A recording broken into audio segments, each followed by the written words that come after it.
ಇನ್ನು ಇದೇ ಪತ್ರಕ್ಕೆ ಸಂಬಂಧಿಸಿದಂತೆ ಸಚಿವ ಸಂತೋಷ್ ಲಾಡ್ ಪ್ರತಿಕ್ರಿಯಿಸಿದ್ದಾರೆ.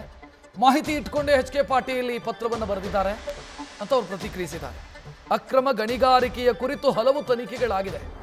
SIT, CBI ಸೇರಿ ಹಲವು ತನಿಖಾ ಸಂಸ್ಥೆಗಳು ತನಿಖೆಯನ್ನು ಮಾಡಿದ್ದಾವೆ. ಕೇಂದ್ರದ CEC ಕೂಡ ಬಂದು ತನಿಖೆ ಮಾಡಿದೆ. ಇದೀಗ ಎಚ್ ಕೆ ಪಾಟೀಲ್ ಬಗ್ಗೆ ಪತ್ರ ಬರೆದಿದ್ದಾರೆ. ಪಾಟೀಲ್ರು ಮಾಹಿತಿ ಇಟ್ಕೊಂಡೇ ಪತ್ರ ಬರೆದಿರ್ತಾರೆ, ಸೂಕ್ತವಾಗಿ ಯೋಚನೆ ಮಾಡಿಯೇ ಈ ಪತ್ರ ಬರೆದಿರ್ತಾರೆ ಅಂತ ಸಂತೋಷ್ ಲಾಡ್ ಪ್ರತಿಕ್ರಿಯಿಸಿದ್ದಾರೆ.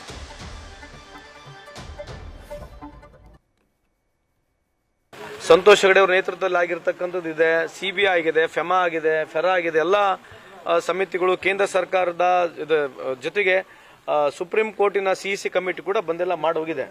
ಅವರು ಬರೆದಿರ್ತಕ್ಕಂಥದ್ದು ಸಂಪೂರ್ಣವಾಗಿ ಮಾಹಿತಿ ಇದೇ ಇರುತ್ತೆ. ಯಾಕಂದ್ರೆ ಎಚ್ ಕೆ ಪಾಟೀಲ್ ಸಾಹೇಬರು ಅವ್ರಿಗಿರ್ತಕ್ಕಂಥ ನಾಲೆಜು ನಿಮಗೆ ಗೊತ್ತಿದೆ. ಅವ್ರು ಏನೇ ಬರೆದಿದ್ರೆ ಬಹುತೇಕ ನನ್ನ ಪ್ರಕಾರ ಅದು ಸೂಕ್ತವಾಗಿ ಅದಕ್ಕೆ ಇನ್ನ ಜಾಸ್ತಿ ಯಾರಿಗೆ ಅವ್ರ ಪ್ರಕಾರ ಸೂಕ್ತವಾಗಿ ಯೋಚನೆ ಮಾಡಿ ಬರೆದಿರ್ತಂತ ನಾನು ಭಾವಿಸ್ತಾ ಇದ್ದೇನೆ. ನ್ಯೂಸ್ ಫಸ್ಟ್ ನಿರ್ಭೀತಿಯಿಂದ ನಿಮ್ಮ ಪರವಾಗಿ.